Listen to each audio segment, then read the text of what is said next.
Bismillahirrahmanirrahim. Assalamualaikum warahmatullahi wabarakatuh. Alhamdulillahirabbil alamin wassalatu wassalamu ala asyrafil anbiya'i wal mursalin sayyidina Muhammadin wa ala alihi wa sahbihi ajma'in, amma ba'du. Sahabat beriman yang dirahmati Allah, alhamdulillah kita bertemu lagi di channel ini. Pada kesempatan yang berbahagia ini, mari sejenak kita luangkan waktu kita untuk bersama-sama menyimak tausiah fenomenal dari guru kita Al-Mafrullah Kiai Haji Zainuddin MZ. Banyak sekali ilmu, hikmah, dan manfaat yang bisa kita jadikan pelajaran dalam kehidupan kita sehari-hari. Berikut ini mari kita simak bersama isi tausiah beliau. Selamat mendengarkan. Saudara kaum muslimin rahimakumullah, harta adalah amanat dan akan kita pertanggungjawabkan. Allah melebihkan rizki sebagian kita dari yang lain agar kita saling tolong menolong, bantu membantu. Nabi janjikan, siapa yang meringankan beban saudaranya muslim di dunia, Allah akan meringankan bebannya di akhirat nanti. Sebuah jaminan dari baginda Nabi. Si orang yang kita bantu barangkali tidak bisa membalas, Allah yang akan membalas lewat jalan lain yang tidak pernah kita sangka-sangka.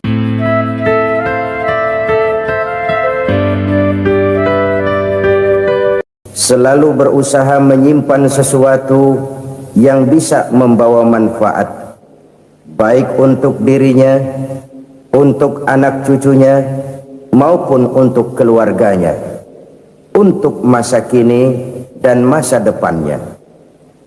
Kadang simpanan itu berbentuk uang, kadang berupa tanah, lain saat berbentuk pabrik, dan lain sebagainya. Sementara masa depan yang paling pasti adalah akhirat. Jika untuk masa depan dunia kita rela memeras keringat, membanting tulang, pergi pagi dan pulang petang, menyimpan uang, menyimpan tanah, menyimpan pabrik, pernahkah kita merenung jika satu saat kiamat datang, kita dibangkitkan dari kubur masing-masing, berdiri di padang mahsyar untuk mempertanggungjawabkan seluruh kegiatan hidup kita di dunia ini, lalu kita akan menuju ke alam akhirat. Sudahkah kita mempunyai simpanan untuk akhirat kita? Pada pertemuan kali ini saya ingin menyampaikan sebuah hadis di mana Rasulullah sallallahu alaihi wasallam bersabda, arba'un min kanzil jannah. Simpanan sorga ada 4 macam. Yang pertama, ikhfa'us sadaqah, menyembunyikan sedekah. Saudara-saudara kaum muslimin, sebagaimana yang kita maklum bahwa Allah subhanahu wa ta'ala melebihkan sebagian rezeki dari kita terhadap yang lain. Ada yang kaya, ada yang setengah kaya, ada yang miskin, ada yang setengah miskin, dan selanjutnya. Ada yang gajinya kecil tapi penghasilannya gede. Ada yang penghasilannya gede tapi nggak punya gaji. Ada juga yang memang gajinya gede dan penghasilannya gede. Kelebihan rezeki merupakan sunnatullah dan tidak harus membuat kita merasa lebih dari yang lain. Bahkan sebaliknya, kelebihan itu harus membuat kita ringan tangan untuk menolong mereka yang memang memerlukan pertolongan. Kalau saudara diberikan ilmu, maka pertanyaan akhirat cuma satu: ilmumu kau amalkan untuk apa? Kalau saudara diberikan umur yang panjang, pengadilan akhirat juga bertanya satu: umurmu kau habiskan di mana? Tapi kalau saudara diberikan harta, pengadilan akhirat akan bertanya dua: hartamu kau dapat dari mana, kau belanjakan kemana? Dari mananya ditanya, dan kemananya juga ditanya. Oleh karena kita akan dimintakan pertanggungan jawab, maka amanah yang bernama harta ini harus kita gunakan dengan sebaik-baiknya. Ada penggunaan yang merupakan kewajiban, itu zakat namanya. Ada penggunaan yang sewaktu-waktu, itu infak namanya. Ada yang lebih sewaktu-waktu lagi, dan itu sedekah namanya. Zakat dia terikat oleh haul dan nisab, oleh putaran batas waktu dan ukuran dari harta itu sendiri. Sedangkan infak terikat oleh situasi dan kondisi perekonomian seseorang. Sedangkan sedekah tidak terikat dengan apapun. Dalam kondisi seperti apapun kita bisa melakukan sedekah dengan yang terkecil sekalipun. Sampai-sampai Rasulullah sallallahu alaihi wasallam mengajarkan, la tahqiranna minal ma'rufi syai'an walau an talqa akhaka biwajhin talik. Atau ada hadis, tabassumuka fi wajhi akhika laka sedekah. Senyumanmu kepada temanmu adalah sedekah. Jadi untuk melakukan sedekah tidak harus dalam berbentuk uang. Dengan ilmu kita bisa sedekah, dengan tenaga kita bisa bersedekah, dengan pikiran kita bisa bersedekah, bahkan senyum kepada teman itu pun sedekah. Jadi kalau sedekah dengan uang memang belum punya uang, nyengir aja banyakin. Itu asal pada tempatnya, jangan lalu ketemu tiang listrik cengengesan. Tentu tidak pada tempatnya dan tidak wajar. Nah, sedekah yang paling dicintai Allah adalah sedekah yang disembunyikan. Artinya jauh dari sifat riya. Kan kadang-kadang ada orang sedekah itu disebutkan namanya, apa tidak bagus?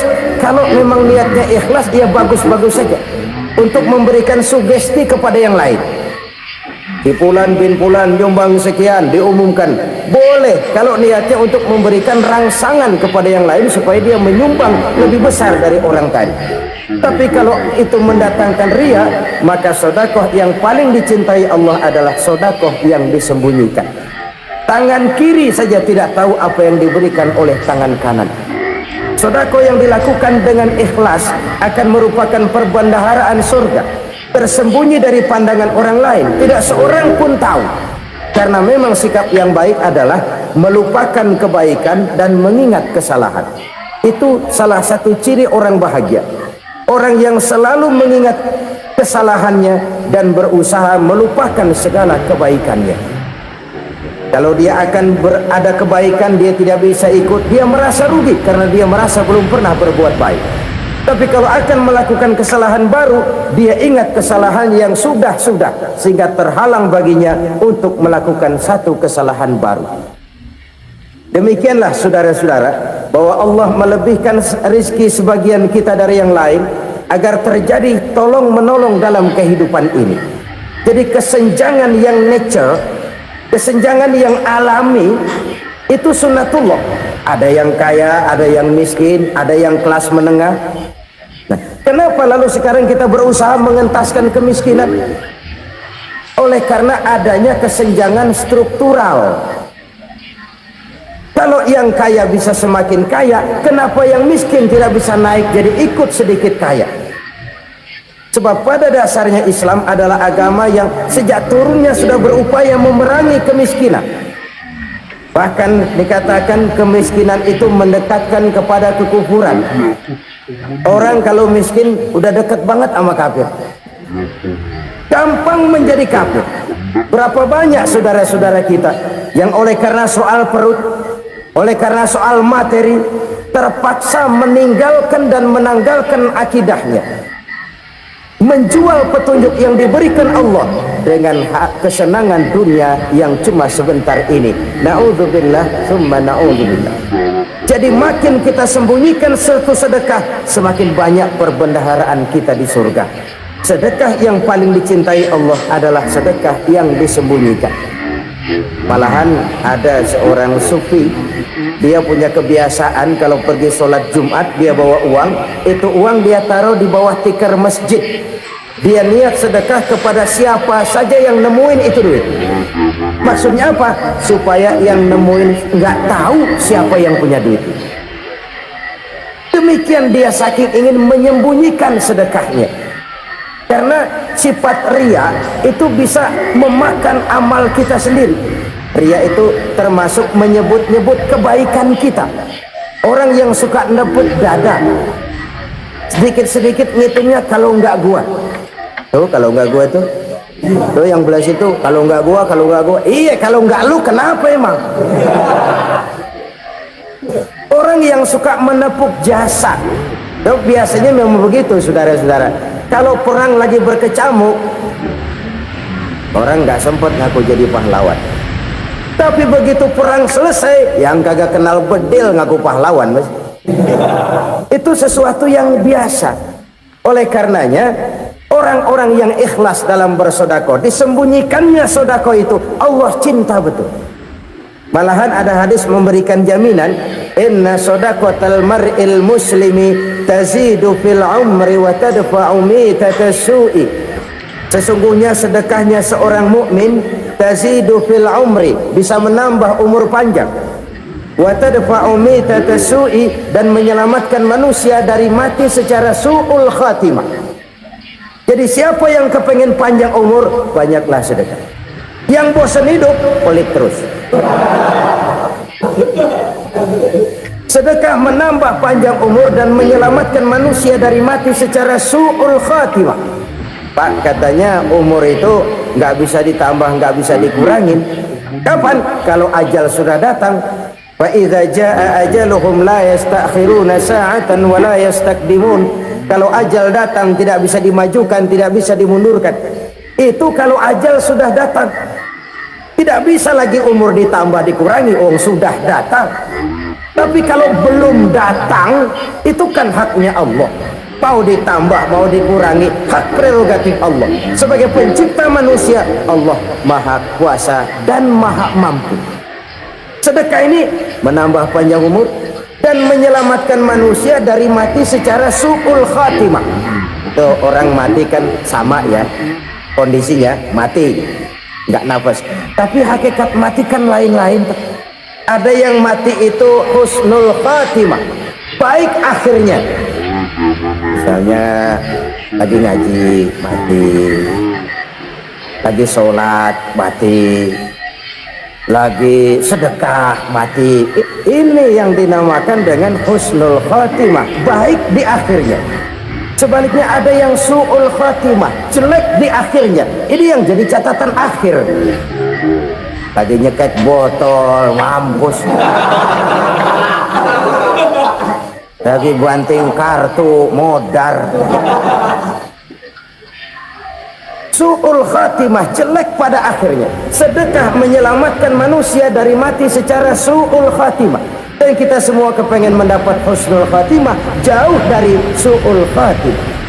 Oleh sebab itu yang bisa menyelamatkan kita dari penyakit itu antara lain adalah sedekah yang disembunyikan, yang dikerjakan dengan ikhlas karena Allah, tidak karena kepengen dipuji orang, tidak karena ingin dikatakan orang pemurah. Sebab orang dermawan itu orang yang memberi tanpa harus diminta. Kalau masih harus diminta, ya belum dermawan namanya, masih harus diminta. Kalau nggak diminta ya tulus, lolos, polos.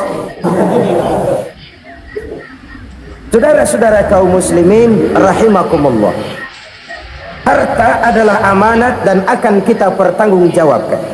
Allah melebihkan rizki sebagian kita dari yang lain agar kita saling tolong menolong, bantu membantu.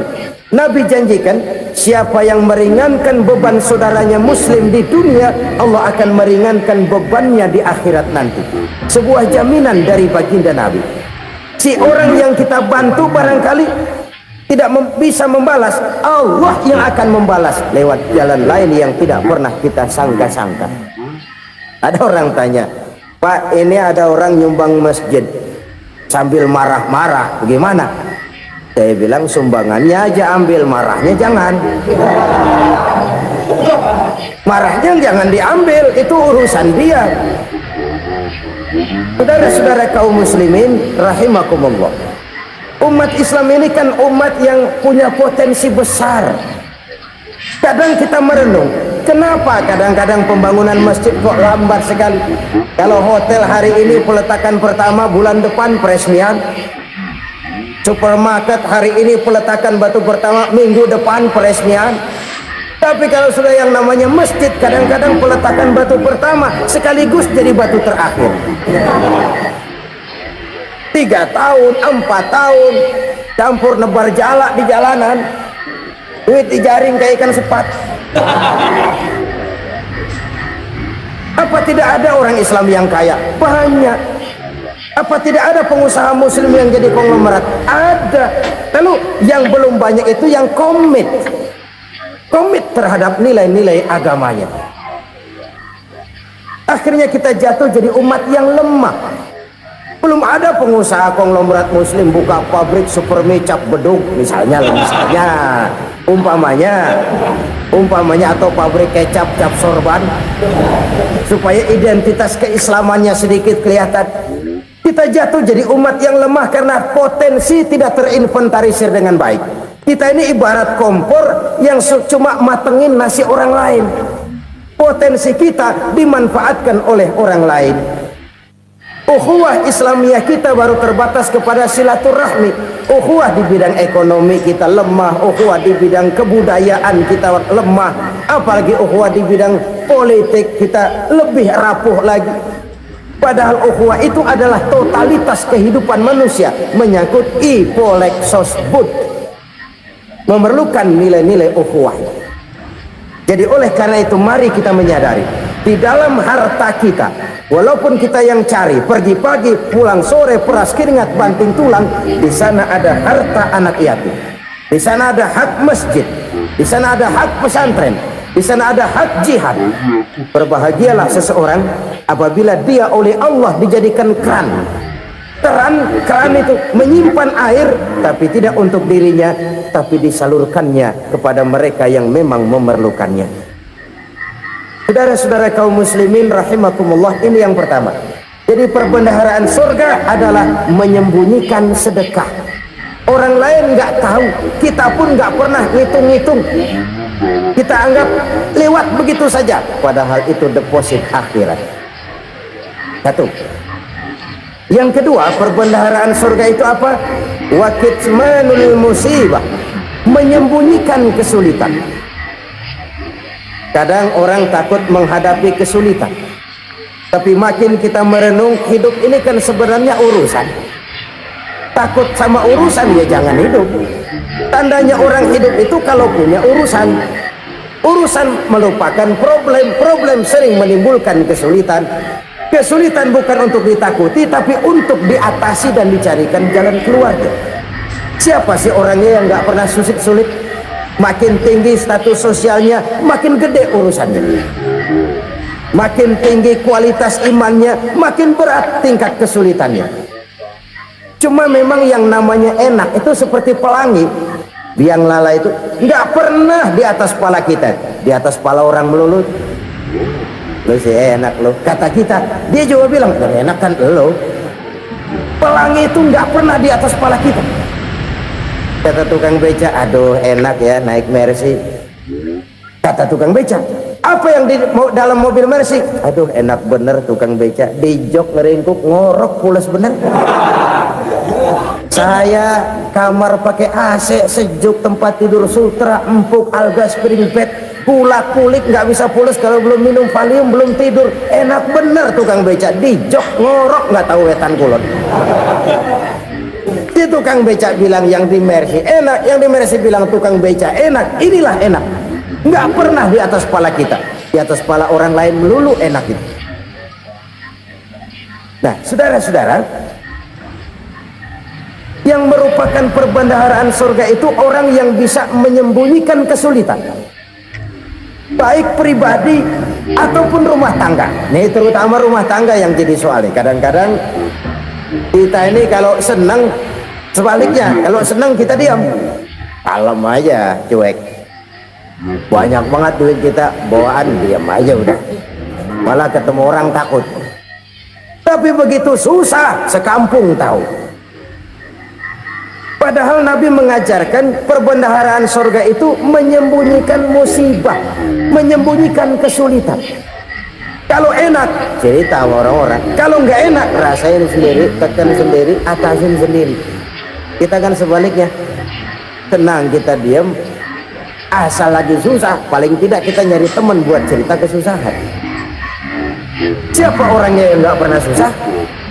Cuma soalnya bagaimana kita mengatasi kesusahan itu sendiri. Begitu juga misalnya kalau orang sudah berumah tangga, itu orang tuanya harus menjadi tempat dia cerita yang enak-enak saja. Yang nggak enak rasain berdua, selesaikan berdua, atasin berdua. Jangan dibalik. Asal senang diam, giliran susah saja. Maknya laporan. Terbalik, bisa menjaga security informasi. Maka nama bayam keluar diam, malah seluitan. Enak amat lo makan daging ayam. Security informasi. Saudara-saudara kaum muslimin rahimakumullah, ujian yang terberat itu yang pernah diberikan kepada para nabi, para rasul, para aulia, para ulama. Makin tinggi keimanan, makin berat bentuk kesulitan. Ayo saya kemukakan satu contoh saja. Ada seorang nabi yang kaya, nabi kaya, namanya Nabi Ayub. Iblis kalau orang begini kan keki, ibadahnya rajin, kaya. Yang kayak begini susah digodain. Kalau ibadahnya rajin, miskin, kali bisa disogok. Sini imannya mantap, ibadahnya rajin, kaya, nabi lagi. Oh, tapi namanya iblis, nggak kurang akal. Laporan, Tuhan, kenapa Les? Ya ini bahasa saya, bahasa Qurannya sih nggak gitu. Itu hambamu yang namanya Ayub, dia rajin ibadah cuma karena dikasih kaya aja. Coba kasih miskin dia, berhenti dia sembahyang. Ah, kamu bisa aja. Saya tahu Ayub itu hambaku yang ikhlas. Saya buktiin Tuhan, silahkan. Dibuktiin lah, iblis turun ke alam ini.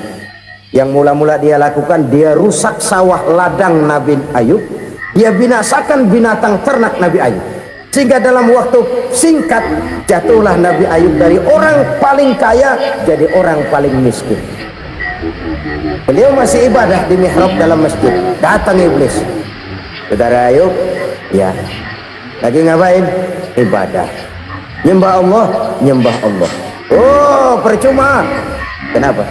Tuhan yang ente sembah nih, dia udah bikin miskin ente. Sawah ladang ente hancur lebur, binatang ternak binasa. Sekarang ente jadi orang paling miskin. Ngapain nyembah Tuhan kayak begitu? Tekor. Udah berhenti dah ibadah, berhenti ibadah. Ini iblis sama Tuhan laporannya lain, yang dikerjakan kepada Nabi Ayub juga lain. Benar begitu iblis kata Nabi Ayub? Iya, sawah ladang saya habis, buras.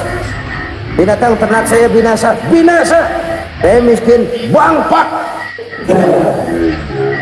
Apa jawab Nabi Ayub? Bukan innalillahi, ya ini hebat. Alhamdulillahillazi a'tani wa akhza minni. Segala puji bagi Allah yang telah memberikan harta kepada saya dan sekarang mengambilnya lagi. Alhamdulillah. Allah yang ngasih, Allah yang ambil. Itu mah urusan Allah. Iblis cuman ibadah jalan terus, sujud lagi Nabi Ayub. Iblis seleher gondok banget. Dasar Nabi nggak mempan dia apa-apain. Miskin malah alhamdulillah. Allah yang ngasih, Allah yang ngambil. Jadi kalau kita tidak komit, kita tidak terikat kepada kaya, miskin, senang, susah, apa yang bisa bikin kita susah? Jadikan kekayaan, kemiskinan, jadikan senang susah sebagai anak buah yang bisa kita atur. Jangan kekayaan ngatur kita, jangan kemiskinan ngatur kita. Kita yang harus mengatur mereka. Senang susah, kaya, miskin, bahagia, sengsara, jadikan itu anak buah yang bisa kita atur. Kalau sekarang kita kaya, lain saat boleh jadi kita miskin, semiskin-miskinnya. Allah yang ngasih, Allah yang ngambil. Tenaga mana yang bisa menghalangi? Ibadah jalan terus. Iblis makin gondok. Dasar Nabi loh. Akhirnya apa? Nabi Ayub dikerjain, diberikan penyakit. Demikian fatal penyakitnya. Bayangin, udah miskin sakit. Masya Allah, miskin sakit. Sakitnya nggak lama, kira-kira 16 tahun. istrinya 3, 2 mental minta ceraiin. Ngerawatin laki bengek begini, senang belum tentu, susah udah pasti nih, cerai aja, cerai lah, cerai. Tinggal satu Siti Rahmah yang setia menemani beliau, sesetia-setianya hati perempuan. Satu saat Siti Rahmah bilang, "Bang, iya, abang kan Nabi, Bang. Lalu namanya Nabi kan doanya jarang meleset, Bang. Maksud kamu minta kenapa sih sama Tuhan biar abang sembuh, baik dah, Bang?" Siti Rahmah, "Iya, saya sakit berapa tahun sih dah?" 16 tahun, Bang. "Sebelum ini saya sehat berapa tahun?" "Ya kira-kira 60 tahun, Bang." "Nah, coba ente banding-bandingin, Rahmah. Saya dikasih sehat 60 tahun, dikasih sakit 16 tahun. Sudah nggak sabar mau doa kepada Allah minta sembuh. Saya malu kepada Allah. Diuji dengan yang luar biasa seperti ini, tidak mengganggu stabilitas kehambaannya. Dia tetap menghamba kepada Allah Subhanahu wa ta'ala." Saudara-saudara kaum muslimin rahimakumullah, kunci menghadapi kesulitan itu apa? Allah jelaskan dalam satu ayat, "Wa basyiris sabirin alladzina iza asabathum musibah qalu inna lillahi wa inna ilaihi raji'un." Gembirakan orang-orang yang sabar. Siapa mereka itu? Yang apabila mendapat musibah mereka kembali kepada keyakinan dasar, segalanya dari Allah dan segalanya akan kembali kepada Allah. Ini konsepsi dasar dari sikap muslim dalam menghadapi berbagai kesulitan. Segalanya dari Allah, segalanya akan kembali kepada Allah. Kalau ini sudah kondisi dasarnya, maka kita akan lapang menghadapi kenyataan bagaimanapun pahitnya. Apakah itu namanya miskin, apakah itu namanya sakit, bahkan maut sekalipun, segalanya dari Allah, segalanya akan kembali kepada Allah. Ini sikap hidup, bukan sekedar ucapan. Kita kadang-kadang menjadikannya sebagai ucapan, mulutnya sehingga berhenti innalillahi wa inna ilaihi raji'un, tapi nangisnya terus gerung-gerungan. Bukan itu, ini kesadaran moral. Kalau segalanya dari Allah, segalanya kembali kepada Allah, kan sebenarnya cuma nunggu giliran. Hari ini saya nyembayangin dia, entah hari apa saya disembayangin orang. Hari ini saya antar dia ke kubur, entah hari apa orang nganterin saya ke kubur. Hari ini saya tahlilkan dia, entah nanti kapan orang tahlilkan saya. Segalanya dari Allah, segalanya akan kembali juga kepada Allah. Oleh sebab itu saudara-saudara, kesulitan bukan untuk ditakuti, kesulitan justru untuk diatasi, dicarikan jalan keluarnya. Dan tidak ada orang yang tidak pernah mendapat kesulitan, tidak ada. Semakin tinggi status sosial, semakin tinggi kualitas keimanan, semakin besar juga tingkat kesulitan. Hanya saja bagaimana cara kita mengatasinya. Dan Al-Quran menyatakan innama al-usri yusra, di balik kesulitan itu pasti ada kemudahan, roda itu berputar. Karena itu Rasulullah sallallahu alaihi wasallam mengingatkan kepada kita, ta'arraf ilallahi firraha ya'rifka fisyiddah. Ingatlah kepada Allah di waktu kamu senang, supaya Allah ingat kepada kamu di waktu kamu susah. Kalau waktu senang kita ingat kepada Allah, kita susah, Allah tidak akan meninggalkan kita. Tapi kalau waktu senang kita jauh dari Allah, sujud tidak sempat, dengan masjid jauh, ketika senang kita lupakan Allah, nanti begitu kita susah, Allah lupakan kita, dan itu menyakitkan. Oleh karena itu orang-orang tua kita dulu bilang, kalau lagi sehat ingat-ingat lu bakal sakit nanti. Kalau lagi kaya ingat-ingat satu saat kita bakal jatuh miskin. Bahkan kalau lagi muda ingat-ingat kita bakal tua. Dan yang terpenting, kalau lagi hidup ingat-ingat kita bakal mati. Saudara-saudara kaum muslimin rahimakumullah. Jadi yang kedua yang merupakan perbendaharaan surga, menyembunyikan musibah. Saudara-saudara kaum muslimin rahimakumullah, hal ketiga yang merupakan perbendaharaan surga adalah wasilatur rahmi. Orang yang suka bersilaturahmi. Sebagaimana yang kita maklum bahwa manusia adalah makhluk yang disebut zon politik, makhluk sosial yang tidak mungkin hidup sendiri-sendiri. Betapa dan siapapun kita memerlukan orang lain. Bodoh betul manusia kalau tinggal di tengah masyarakat tapi tidak mau bermasyarakat. Merasa hebat sendiri, pinter sendiri, gagah sendiri, kaya sendiri. Mungkin kalau mati juga ngubur sendiri. Jangankan kita di sini, di sorga saja Nabi Adam waktu sendirian bengong melulu, mondar mandir. Allah tegur dam sepi dam. Ya ini kalau bahasa saya. Iya Tuhan, sepi nih, nggak ada coret-coretan pisan ini. Diciptakan Siti Hawa baru anteng Nabi Adam. Itu di sorga. Cobalah, umpamanya saudara tinggal di Jakarta nih, kayak bener, apaan aja di Jakarta punya saudara dah. Jembatan Semanggi ambil, Monas, Buntel mau pulang, hotel-hotel ambil semua. Cuman tinggal di Jakarta sendirian, apa enaknya? Betapa dan siapapun kita perlu orang lain. Tidak ada seorang pun yang bisa memenuhi kebutuhan hidupnya secara sendiri-sendiri. Nah, Islam telah menyelamatkan manusia dari ras diskriminasi, mengikat manusia dengan persaudaraan yang berlandaskan kepada akidah. Karena itu dianjurkan bersilaturahmi. Bahkan Nabi menyatakan, man arada ayyubsata lahu fi rizqihi wa yunsa'a fi atharihi falyasil rahimah. Siapa yang kepengen diluaskan rezekinya dan dipanjangkan usianya, banyaklah ia bersilaturahmi. Siapa yang kepengen dimudahkan rezekinya, hendaknya ia banyak bersilaturahmi. Kalau banyak teman, kesulitan kan paling tidak ada tempat cerita. Udah susah sendirian, kita pikirin diri, nggak ada tempat tukar pikiran. Cepet banget sama bengek. Dilawan sendiri. Nah, secara makro kita bisa berkata, tidak mungkin ada kemenangan kalau tidak ada kekuatan. Tidak ada kekuatan kalau tidak ada kesatuan dan persatuan. Tidak mungkin ada kesatuan dan persatuan tanpa semangat silaturahmi. Kalau umat Islam mau menang, dia harus kuat. Kalau umat Islam mau kuat, dia harus bersatu.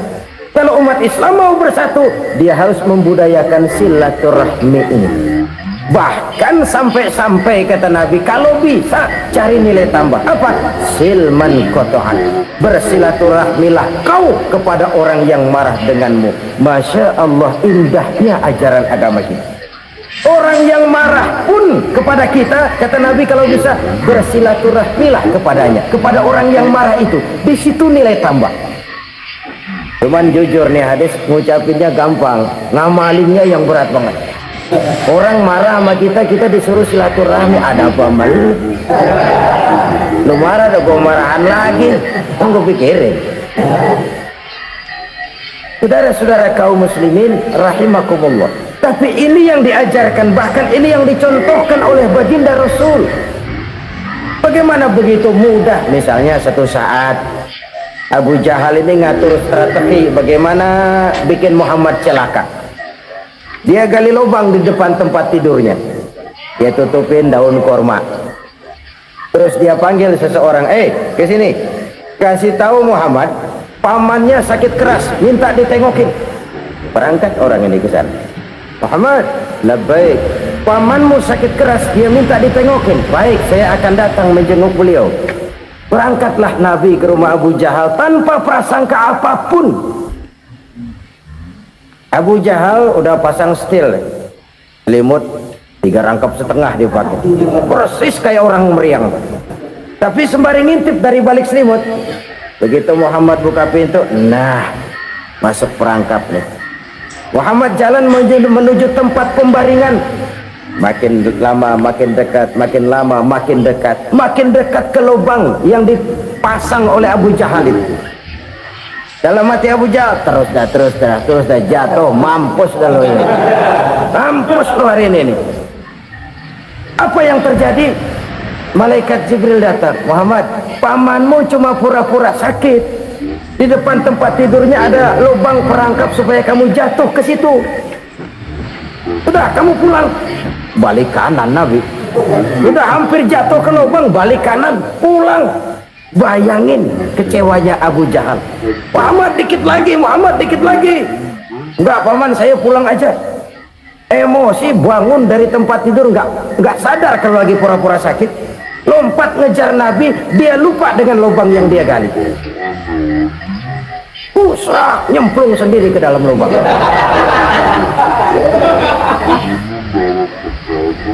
Nabi terus berlalu.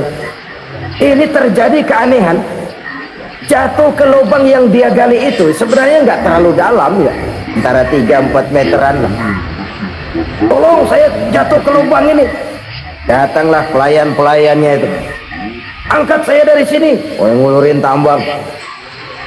Satu gulung, belum juga nyampe itu tambang. Pulang beli lagi ke warung. Sambung, ulur lagi, nggak juga bisa sampai. Wah, ini kerjaan Muhammad ini. Tolong siapa salah seorang kamu ke rumah Muhammad, kasih tahu encangnya kecebur. Minta ditolongin. Sampaikan kepada Rasul. Kenapa? Pamanmu jatuh ke lubang, Muhammad minta tolong diangkatin. Tambang udah nyambung-nyambung nggak nyampe juga. Ya, nanti saya datang, saya tolong. Coba. Nyata-nyata orang berniat jahat mau mencelakakan dia. Datang dia menolong. Ini yang disebut air tuba dibalas air susu ya ini. Bukan sebaliknya. Air tuba dibalas air susu. Paman, kecebur ya? Iya Muhammad, tolong ini. Pegang tangan saya. Nabi ulurkan tangannya, nyampe. Dipegang oleh Abu Jahal, diangkat ke atas. Sampai atas, apa kata Abu Jahal? Sihirmu memang hebat Muhammad. Udah ditolongin dikata sihir. Yang enak kita kemplang kan itu orang begitu.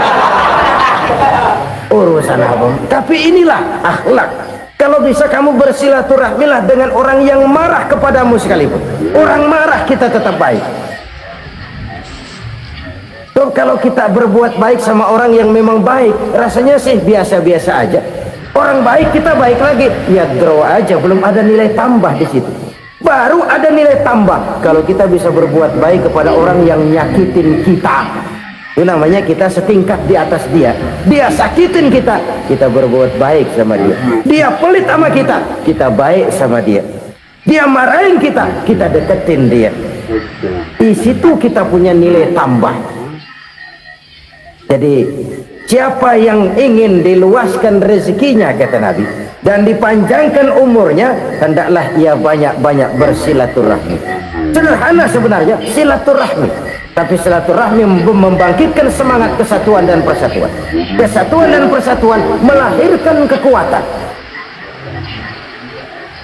Dalam matematika 1 ditambah 1 pasti 2. Tapi di tengah masyarakat 1 orang takut ditambah 1 orang takut, hasilnya jadi 2 orang setengah berani. Kenapa setengah berani? Karena udah berdua. Tadi pan takut sendirian, kalau dia kumpul turu-turu takutlah jadi berani. Kita yang lemah, kita yang tidak berdaya, kita yang miskin, kalau mau kompak bersatu, apa yang nggak bisa kita kerjain? Apalagi tinggal di kota besar, pilihan cuma 2, bertahan atau minggir. Bertahan atau minggir. Untuk bisa bertahan harus mampu bersaing. Untuk mampu bersaing harus punya keahlian. Keahlian harus ditunjang dengan pendidikan, ditambah oleh kekompakan sebagai umat. Udah miskin mencar mulu, orang injak gitu.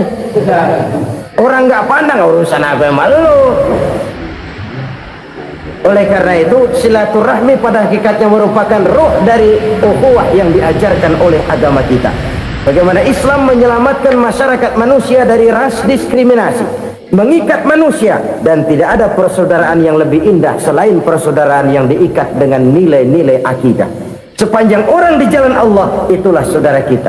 Keluar dia dari jalan Allah, selesailah persaudaraan sampai di situ. Karena itu kalau ingin menyimpan sesuatu di surga, banyaklah bersilaturahmi, datang ke rumah ini, datang ke rumah itu, dan lain sebagainya. Itu simpanan kita di akhirat nanti. Ini yang ketiga. Saudara-saudara, yang keempat, perbendaharaan surga itu apa? Wa qawlu la hawla wa la quwwata illa billah. Ucapan la hawla wa la quwwata illa billah. Ibadah kan ada yang berat, modalnya besar. Bangun masjid berat, modalnya besar.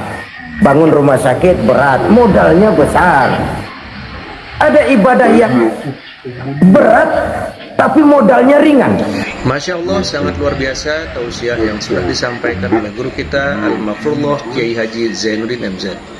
Sahabat beriman yang dimuliakan Allah, tetaplah di channel ini karena kajian ini belum selesai dan masih banyak lagi hal-hal menarik yang akan disampaikan oleh beliau. Tetaplah di channel ini dan mari kita lanjutkan kembali. Selamat mendengarkan. Misalnya puasa itu berat, mengendalikan nafsu. Kalau sekedar nggak makan nggak minum sih enteng, mengendalikan nafsu itu jihad terbesar, tapi kan modalnya ringan, cuma niat saja. Ini ibadah berat, modalnya ringan. Ada ibadah yang ringan, modalnya juga enteng, seperti termasuk ucapan la haula wa la quwwata illa billah. Tanpa sadar la haula wa la quwwata illa billah, nyelengin tuh di surga. Nyelengin, kita nggak terasa, nyelengin simpenan akhirat. La haula wa la quwwata illa billah, nyimpan lagi. Kaget, la haula wa la quwwata illa billah, nyimpan lagi, banyak simpenan. Walaupun sebenarnya yang dimaksud di sini adalah kesadaran batin bahwa tidak ada daya dan kekuatan kecuali Allah. Itu intinya. Kita memulai pekerjaan disunahkan baca bismillah, kan begitu? Apa itu? Kesadaran moral bahwa ini saya bisa kerjakan. Saya kerjakan ini dengan menyebut nama Allah. Kenapa? Kalau Allah tidak memberikan daya dan kekuatan, mana mampu saya kerjakan ini. Maka saya kerjakan ini dengan menyebut nama Allah. Bismillah. Kesadaran moral. Manusia hanya wajib berusaha, tapi nggak pernah wajib berhasil. Banyak hal-hal yang kalau kita renungkan secara rasio nggak mungkin, tapi jadi kenyataan. La haula wa la quwwata illa billah. Tidak ada daya dan kekuatan kecuali bagi Allah semata-mata. Kesadaran moral akan kelemahan dan keterbatasan makhluk bernama manusia. Kadang kita kagum dengan otak, tapi kita sering lupa sama yang bikin otak. Padahal bagaimanapun hebatnya otak, yang bikin otak pasti lebih hebat dari otak. Nggak percaya, silahkan otak-otakan. Inilah kecenderungan. Kita kagum dengan pesawat-pesawat mutakhir, bukan main, besi gede banget terbang itu. Alangkah hebatnya. Lalu apa yang bikin otak tidak lebih hebat dari itu semua? Kita puji laut, apa yang bikin laut tidak lebih hebat dari laut itu? La haula wa la quwwata illa billah. Tidak ada daya dan kekuatan kecuali Allah.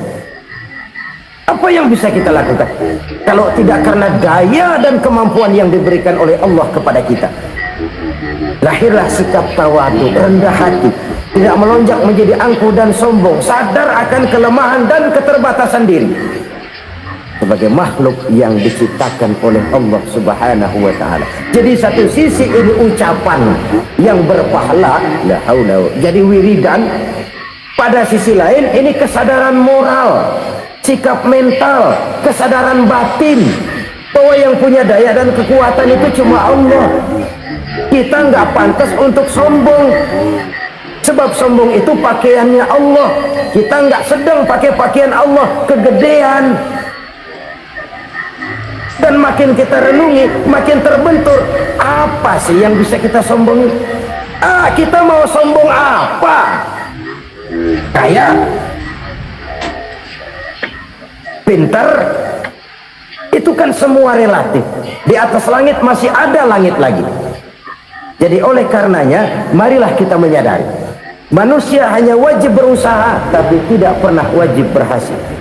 Yang berusaha saja tidak wajib berhasil, apalagi yang tidak berusaha. Islam bukan agama orang pemalas yang selesai sholat lalu endelohom, nggelenggem ayem-ayem. Tapi Islam bukan agama orang sombong yang setelah berusaha lalu tidak memerlukan Allah.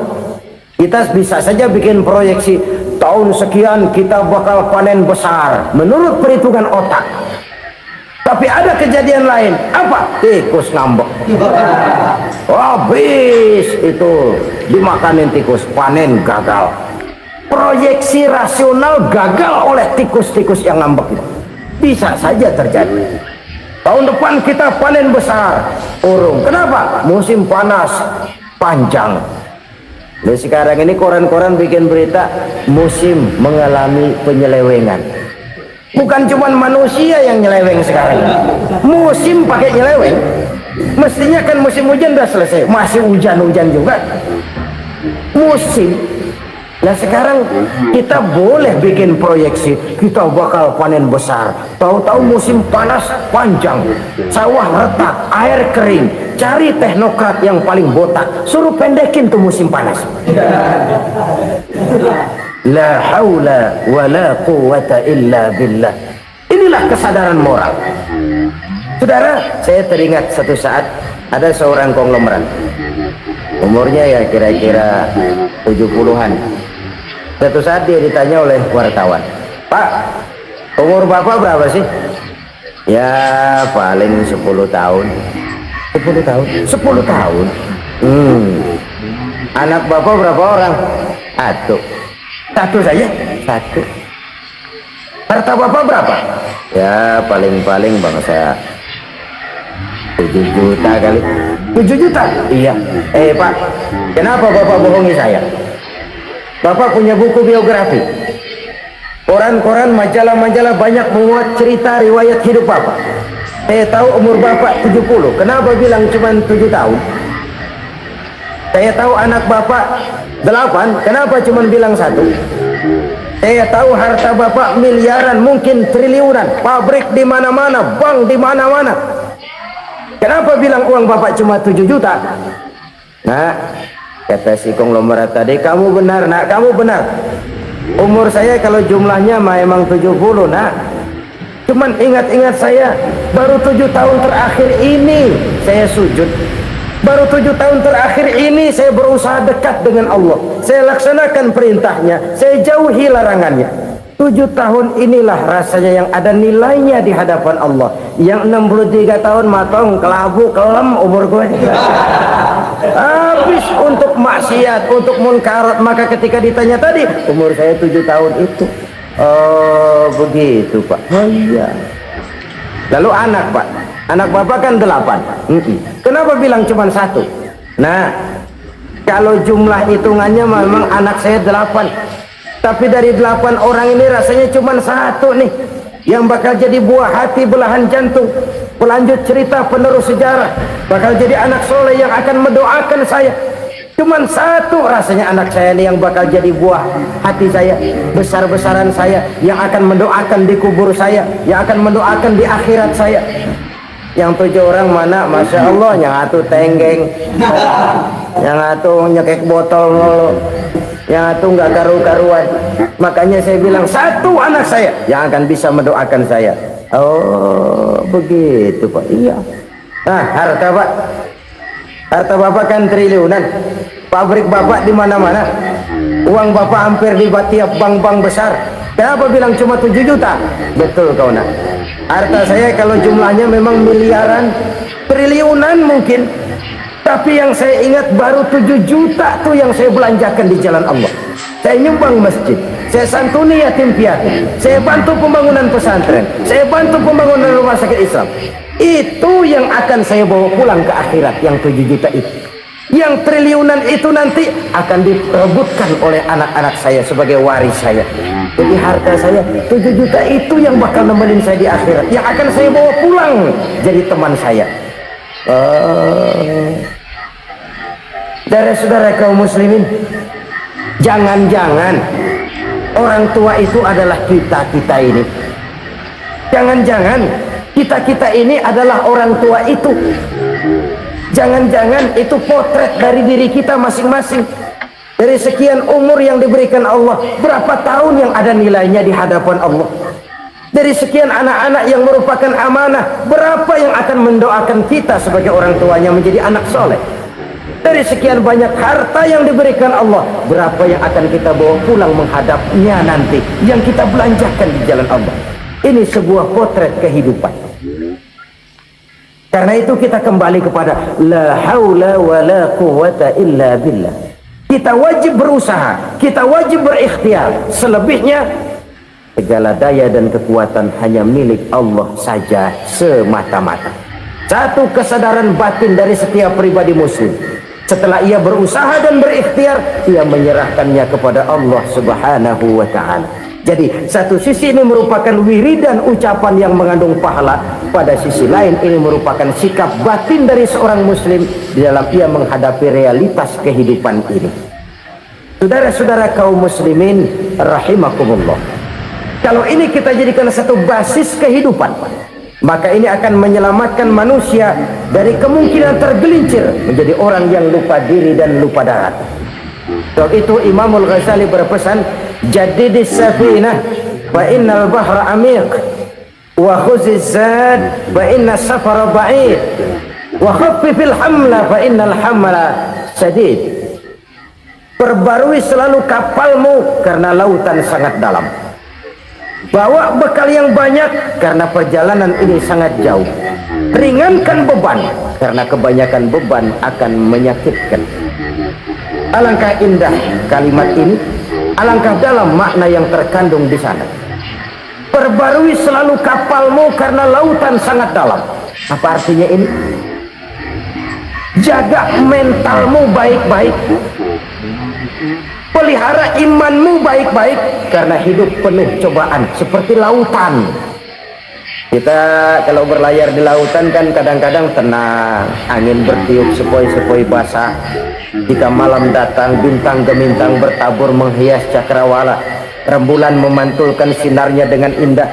Dalam keadaan begitu berlayar enak, tapi lain saat ombak menggunung, halilintar menyambar, angin topan bertiup. Berapa banyak sudah saudara-saudara kita yang tenggelam di lautan dunia tanpa sadar bahwa dia belum sampai kepada pantai yang akan dituju.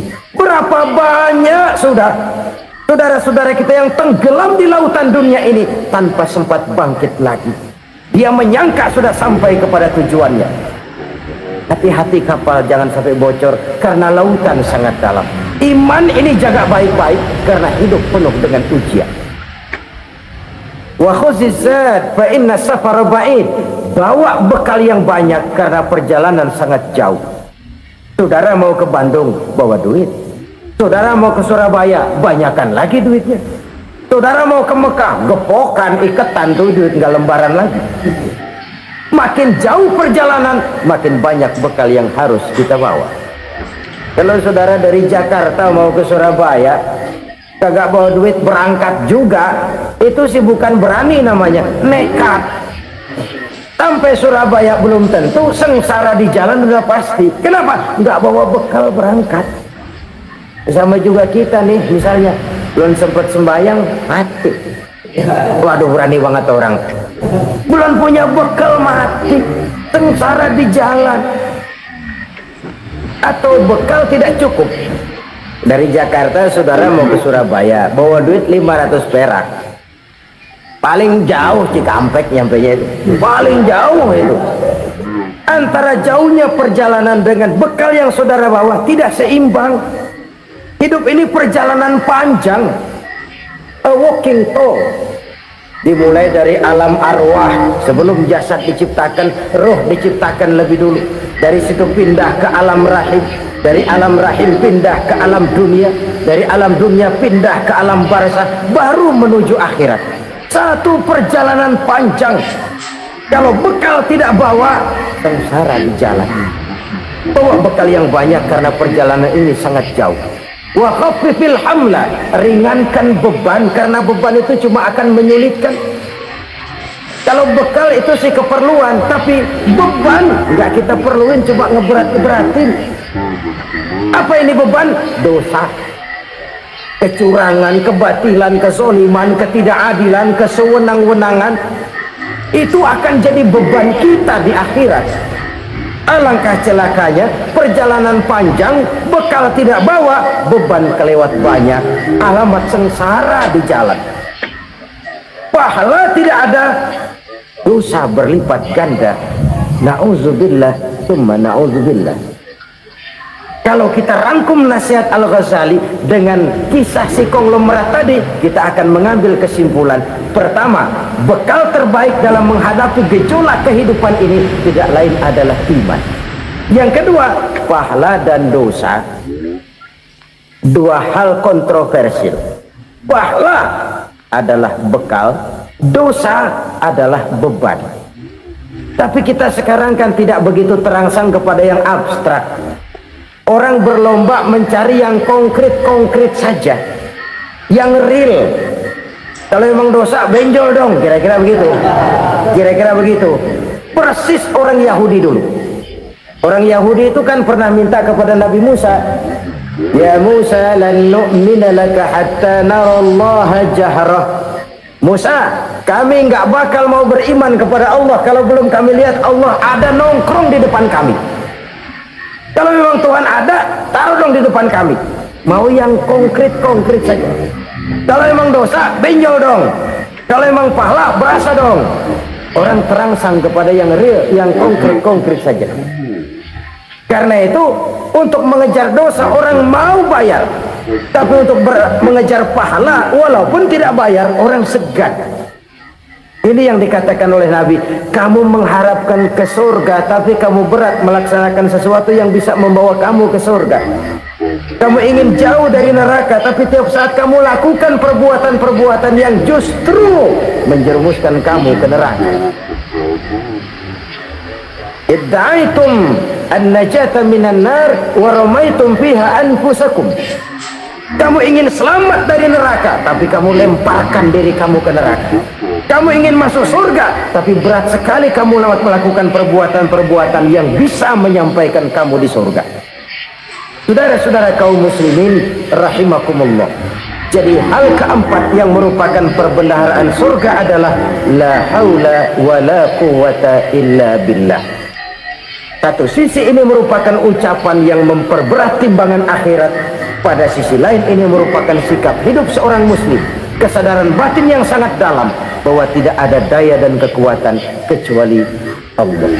Dan itu kita simbolkan pada saat memulai pekerjaan dengan Bismillah, dengan menyebut nama Allah. Satu kesadaran moral, saya hanya bisa melakukan ini karena diberikan daya dan kekuatan oleh Allah. Lahirlah sikap tawadu, rendah hati, tidak melonjak menjadi angkuh dan sombong. Saudara-saudara, sampai sini dulu jumpa kita kali ini. Semoga 4 perbendaharaan surga ini dapat kita lakukan, yang kelak akan merupakan bekal kita di kemudian hari nanti. Amin ya rabbal alamin. Alhamdulillahirabbil alamin. Demikianlah kajian penuh ilmu, hikmah dan manfaat yang sudah kita dengarkan bersama dari guru kita Al-Mafrullah Kiai Haji Zainuddin MZ. Sahabat beriman yang dimuliakan Allah, mari kita doakan guru kita, semoga beliau diampuni segala dosa-dosanya dan dilapangkan kuburnya. Dan buat sahabat semua yang sudah setia menyimak tausiah ini sampai selesai, saya ucapkan terima kasih banyak. Semoga Allah Subhanahu wa taala senantiasa melimpahkan segala rahmat dan karunia-Nya kepada sahabat semua. Selalu diberikan kesehatan, dimudahkan segala urusannya dan dilancarkan rezekinya. Amin ya rabbal alamin. Demikian yang dapat saya bagikan, kurang lebihnya mohon maaf. Sampai bertemu lagi di kajian berikutnya. Wabillahi taufik wal hidayah wa ridha wal inayah. Wassalamualaikum warahmatullahi wabarakatuh. Setelah kita mendengarkan bersama tausiah penuh ilmu, hikmah dan manfaat yang disampaikan oleh guru kita Al-Mafrullah Kiai Haji Zainuddin MZ, sekarang mari kita lanjutkan aktivitas kita masing-masing. Semoga apa yang sudah disampaikan oleh beliau menjadi ilmu yang bermanfaat dalam kehidupan kita sehari-hari. Dan buat sahabat semua yang sudah setia menyimak tausiah ini sampai selesai, saya ucapkan terima kasih banyak dan selamat beraktivitas. Sampai bertemu lagi di kajian berikutnya. Wassalamualaikum warahmatullahi wabarakatuh.